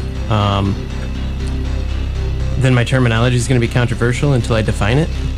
And I would say that in the point of our society that we've reached, this is capital P progress, behaving like progress. And when I say that, I don't mean, I guess, how when you hear about like Bernie Sanders and progressives and stuff, I mean half of that, but not the social aspects.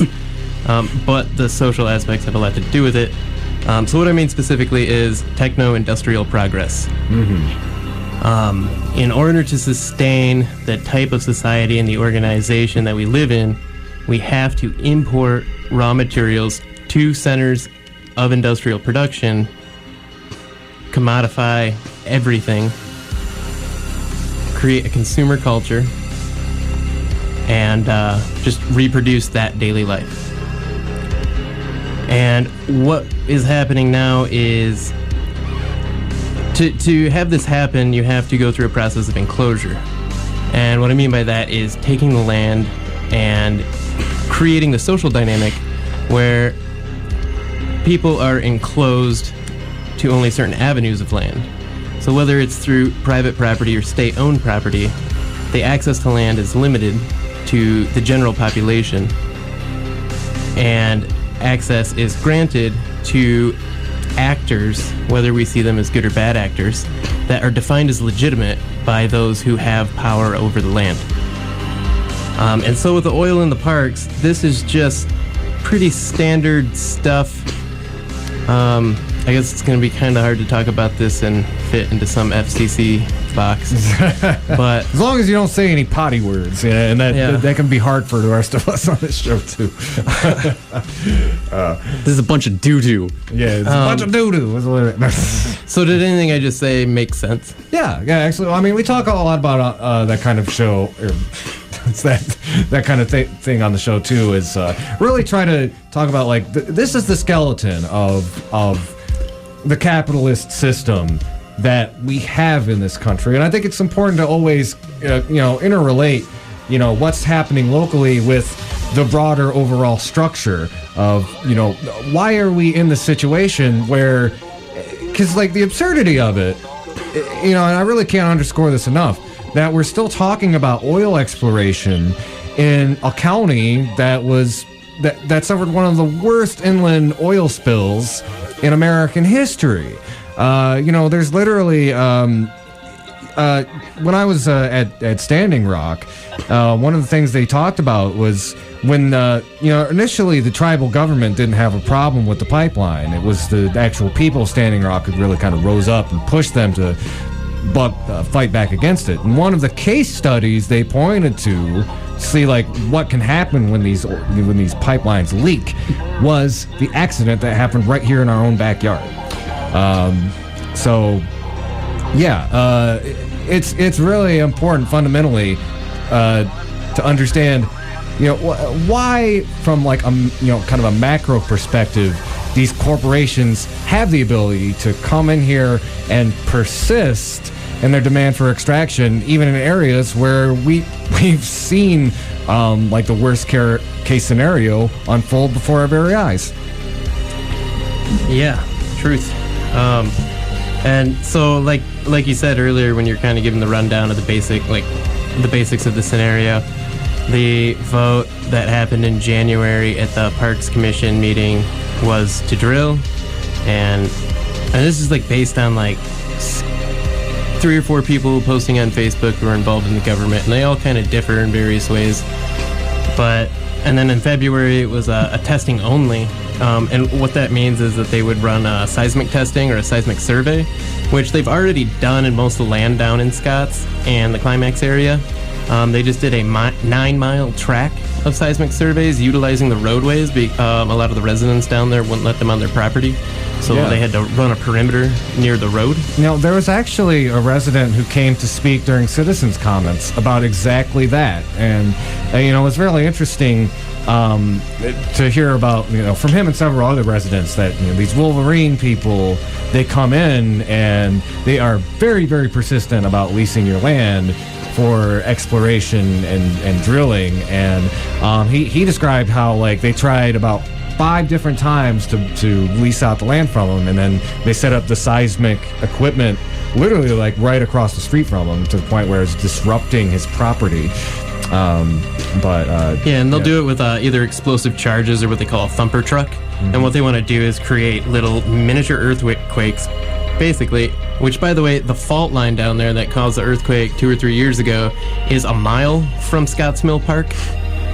So they've been doing all this thumper truck and underground explosive activities to create shockwaves underground so that they can take an underground imagery and see the pockets of oil and gauge how much oil's down there, get a good estimate of how many barrels they can produce, and then they use that to seduce the owners of the property, or in this case the county, with what it would take to buy their mineral rights, or from the government probably to lease the mineral rights.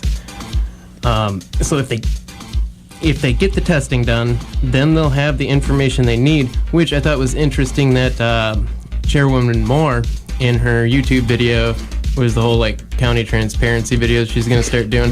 Well, this first one, she was thanking the County Parks Commission for getting all this information for them so that they can look it over, and they're going to give it to the administrator to vet it and make sure that it's good, just so we can do a scientific evaluation of what's down there. But that scientific evaluation gives Wolverine Gas and Oil, who's located in Portage, Michigan, by the way, the opportunity to draft a very seductive proposal for drilling and take it back to the vote for that.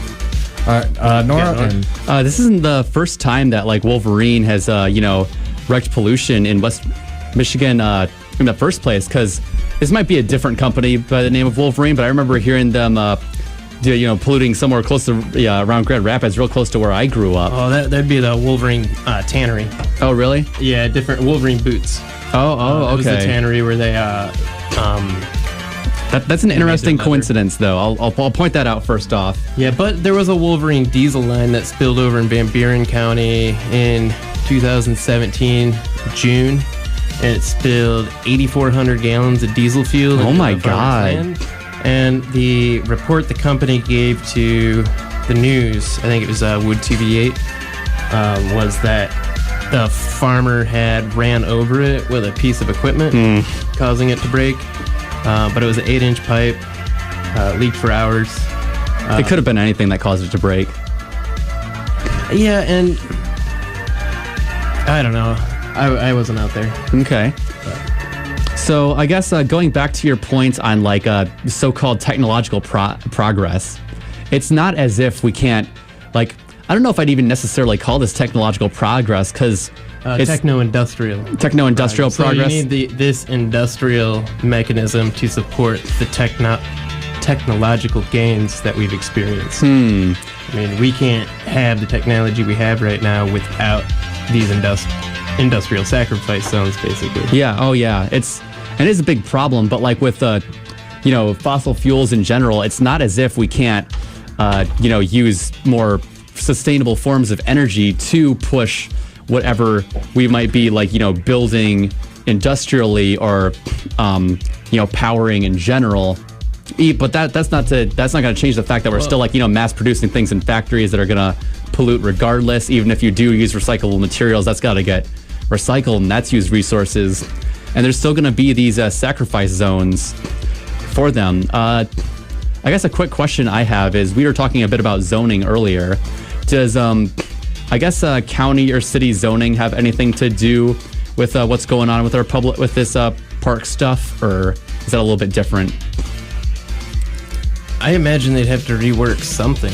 I mean, there's got to be something on the hook for that deal to go off. Well, I mean, the big thing with this parks deal is, to be clear, like they've already. For those here's the bad news. They've already been doing this exploratory drilling on private property all over the county. As a matter of fact, there were several people who came up to speak at Citizens Comments about how Wolverine, like they're very persistent and they badger. And just a little side note, like these people who come to like lease out people's property, like you'd think they'd be a little more subtle, but from what people were describing, like they sounded like goons or henchmen from like a Captain Planet episode. Like there was literally a friend of the show, Bill Farmer, talked about Wolverine kept trying to buy his house or buy leasing rights to drill. Oh my God. And they literally said, like, it's like, everybody has a price, Mr. Farmer. They probably didn't use that voice, but that's just how I imagine it being spoken. But that's what I imagine all fossil fuel company representatives having that voice. Oh yeah. So the other interesting thing about this is that the Kalamazoo County Parks just did a prairie restoration project in Scotts Mill Park, and like one thing, I'm a comment dork. Like I read all the comment sections, and it's really bad for my health, but I can't help it. But like all the pictures and the imagery being used is garbage. Like you just like put a picture of a mill pond and an old mill on and say, save this. Like, there's so much more out there than that. Yeah. There's really nice wetland area. They just did a prairie restoration. There's a woodlot with some, bigger trees than I'm used to seeing in outdoor spaces in this county. And I'd like to read something from actually the bulletin that is at Scotts Mill Park that the Kalamazoo County Parks published themselves to kind of boast a little bit about their prairie restoration and the natural space that exists out there. And this is drafted and posted by Kalamazoo County Parks. So in the middle of their bulletin, they say, before European settlement, grassland covered much of the Midwest, including 2.3 million acres here in Michigan. Prairie Ronde was a 14,000-acre tallgrass prairie in southwest Kalamazoo County, near what is now the village of Schoolcraft. As the rich grassland soil was highly valued for agriculture, almost all Midwestern prairie was rapidly converted to cropland. Today, only about 1% remains. Consequently, many grassland-dependent plant and wildlife species are now imperiled. And now they're entertaining the possibility of introducing an industrial-scale technique to extract fossil fuels off this property that they're bragging about. That's disgusting. Yeah. And just to be clear, too, a lot of people came last night to the commission meeting talking about like that very point where it would be very disruptive to the wildlife in that area. And yeah, like you just said, Aldo, there's not that many places right now where like wildlife can exist undisturbed or, in its natural state in this area, because everything is being like urban sprawl. In addition to like these industrialized techniques, are extremely disruptive to wildlife and the people who go there to basically enjoy these parks. Well, I mean, this is like National Geographic reported like a month ago, birds that nest near oil rigs that get built in areas that birds nest cause those birds, just the noise alone. When we're not even getting into like the chemicals and things like that, but just the noise alone from oil extraction, they've been hatching fewer eggs and having fewer baby chicks. There's been less insects and insect species observed, and so the noise in itself damages the ecosystem. And what you were talking about just before, and I think what your last guest had brought up about kind of how I interpret it is how our society is organized, how we more or less have reduced the accessibility to open space, to wildlife, to land, to water. Just how we've commodified everything, how everything's bought and sold, including our labor and our water now in many places. Where can you go that's not a sidewalk, a street, a small urban park, maybe a county park? And if you have the privilege to drive a little bit further, you can go to a state park. If you have the privilege to drive further than that, you can go to a national park. But you still need, except for on national forest land, you still need to purchase your access into those spaces. And this isn't counting like the quarter-acre parks downtown or the 2-acre parks downtown that are just basically giant lawns. Where can people go? No, that's to experience the outdoors. That's true. You go to. I used to go to Prairie View a lot as a kid, and yeah, we'd have to pay like I think it was like $8 to $10 each time. And national parks right now are free, although I know that the Trump administration is trying to put something through that you will have to actually pay admission to go to our national parks. So. Kind of like going back to this particular story, it's really interesting that you had a couple of these folks like Kevin Worleman and Matt Leckel, who came out and spoke about what was going on with this county parks vote. But this is something that has been going on a lot on the private level to the extent that I didn't even really know about the extent of it until last night. Not only that, but we have these kind of assurances from the commission that like, oh, we're not going to pursue this. Don't everybody get all riled up. Now, I'm sure you've seen this play before. Where do you see things going from here, especially with an oil company like Wolverine that has already shown to be very persistent when it comes to getting these contracts? I think if anybody's has intentions of preventing this from happening, they need to be more persistent, because we have to remember, like, the people at Wolverine wake up at 6 a.m. to do this all day, and the rest of us have to also get up at 6 a.m. but go to a different job, and then try and keep track of like how many county departments just like know if this is like something even being entertained. And then to not only become aware about it, but figure out what to do about it, how to do it, when to do it. So the persistence needed to stop something like this is a lot more than, because they have the resources to purchase that kind of access, and we don't. Yeah. And so it's just like more work on our end. Nora? Yeah.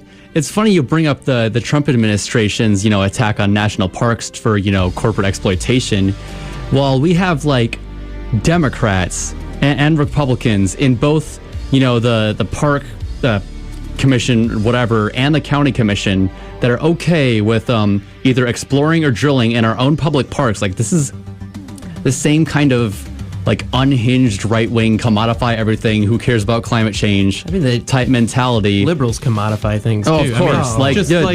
But I'm saying like the brazenness of it, like, let's drill in our national parks. Like, it's freaking crazy.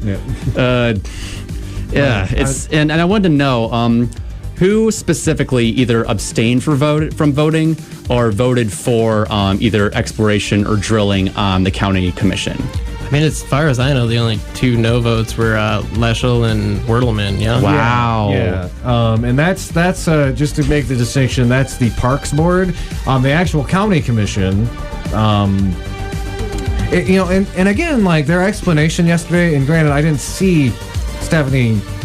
I kind of saw the last half of it, but it was very strange the way they said, like, just this is clarify, we're not letting this happen, but there was still like this vote from the park. So it was like one message from the county commission saying we're not going to let this happen, even though the Parks Board basically said, yeah, we are. So it's a weird bit of like kind of institutional doublespeak, and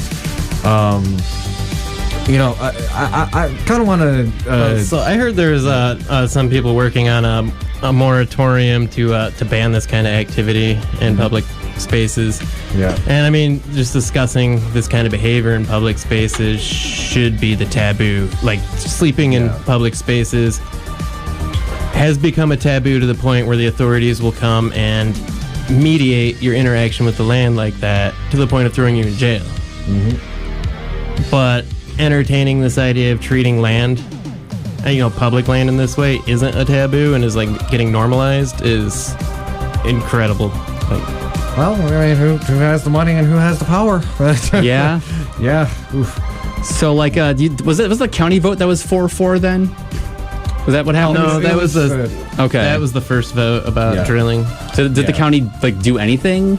No. Of course they didn't. Well. One thing I'm just gonna sit on their hands and hope everybody forgets about it. Yeah, more or less. I got another thing coming. You read the MLive article yesterday, and it says like, oh well, you would think like, oh well, we won. Well, not really. What basically happened last night was they acknowledged that this is something people would get upset about, which I would take a guess and say Wolverine Oil and Gas probably wants to kind of feel out what the opposition would be to this, so it almost helps them. Aldo. So the last thing I want to say is like some really inspiring things I've seen around issues like this is that entire villages in Romania, when Shell was doing a seismic survey in the countryside out there for fracking, entire villages got together, took a picnic out to the survey sites, ripped up the cables and walked back into town with them so they couldn't do the testing.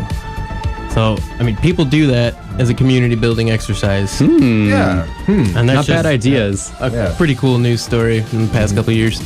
One thing I guess I'd like to see come out of this, this controversy with both the park drilling and with this consistent crazy zoning stuff is anybody who's listening, if you're thinking about running for a local seat here in Kalamazoo City or County, run on those issues. We got this zoning stuff is horrible and it's got to stop, and we shouldn't even be thinking about drilling in our national park, in our local parks, let alone our national parks.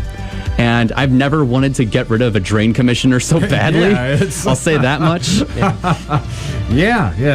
Somebody else needs to clean out those drains. Somebody who's not going to sell us out to a fossil fuel company. We just need to reconsider what we value and what value means. Maybe value doesn't have a dollar sign in front of it. Yeah, I totally agree. It's about 7 o'clock, so final thoughts from our guests who've been on the show today on this, or I guess really any other topic. But tear down the fences to the brownfields and repurpose the land. Our local government sucks and is beholden to energy companies. Also, if you know someone in Texas or Illinois, tell them the primary's coming soon. Yep, sorry we didn't get a chance to really get into that more in depth, but yep, they if you look it up, the primaries are different dates, different states. Here in Michigan, it's not until August 7th, but we said Illinois and Texas. Texas is March 6th. Illinois is March 20th. Texas, it might be too late to register if you haven't already. Sorry about that. But Illinois, you still have some time, and get out there and vote come a month and do your research on the candidates and the issues and the money that you're taking from whenever you have the free time. All right, ladies and gentlemen, I want to thank y'all for tuning in. I want to thank my guests, Chris Wahmhoff, Aldo, for coming in and talking about these really important issues. Thanks to my co-host, Lawrence Calbert. Nora, thanks for coming in to kind of guest co-host with us. Thanks for having me. Yep, and tune in again this every Wednesday from 5 to 7. And if you missed part of the show, you want to hear the whole thing, we do upload these onto YouTube. You can find that at our Facebook page, the Hoodrat Strategist radio program. Anyone, I want to thank y'all for tuning in, and please keep on fighting for that revolution solution.